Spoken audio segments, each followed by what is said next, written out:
Glaciers, ice fields, massive waterfalls, and beautiful mountain lakes should put Jasper National Park in Alberta, Canada, on your short list of must-see vacation destinations. In this video, we focus on just one area of the park, the Columbia Icefield.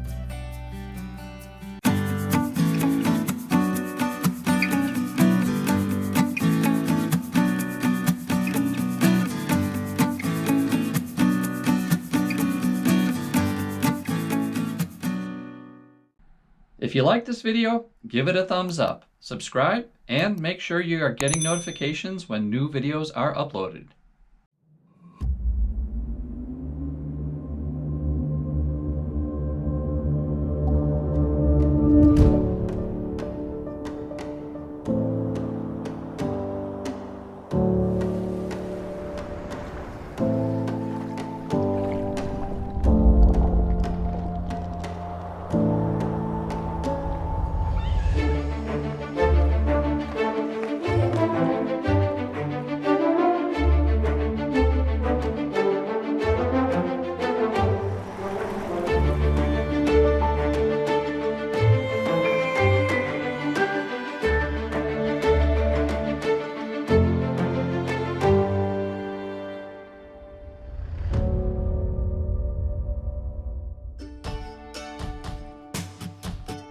Jasper National Park is immediately north of Banff National Park.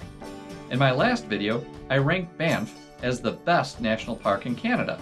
But when researching this video, I discovered I have 50% more pictures of Jasper than I have of Banff. So read into that what you will.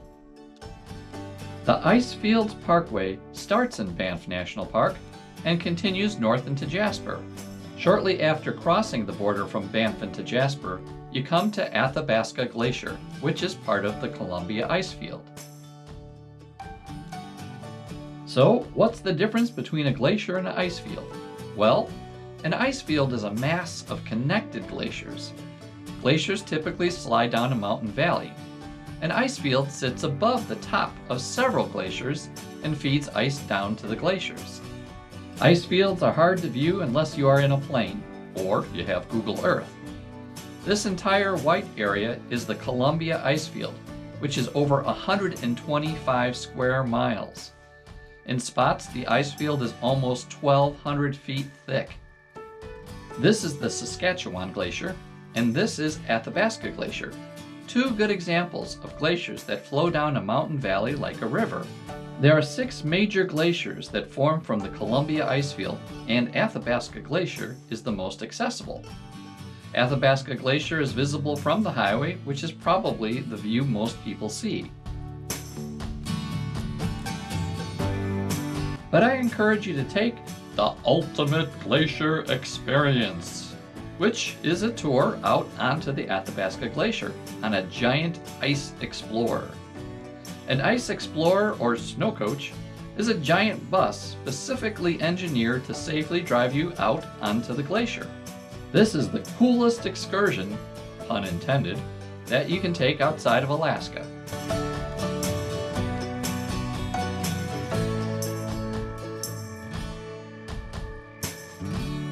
They drop you off on the glacier at a spot that is relatively flat, so there's no concerns of sliding down the glacier. You're walking on ice, so a good pair of shoes with some traction is a good idea, but this is a very safe tour for all ages. Only a few hundred people each year fall into crevasses. Just kidding. Don't slip. Yeah, I'll try not to. Actually, it's not slippery, you know? No, it's not bad. It's pretty crusty. It's crunchy. Yeah, you can hear it. Crunchier than anything.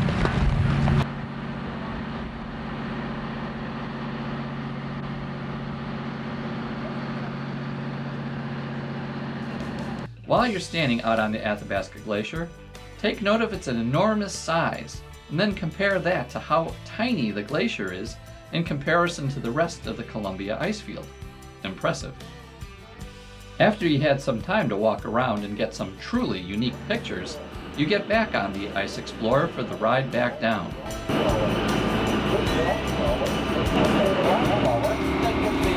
Glacier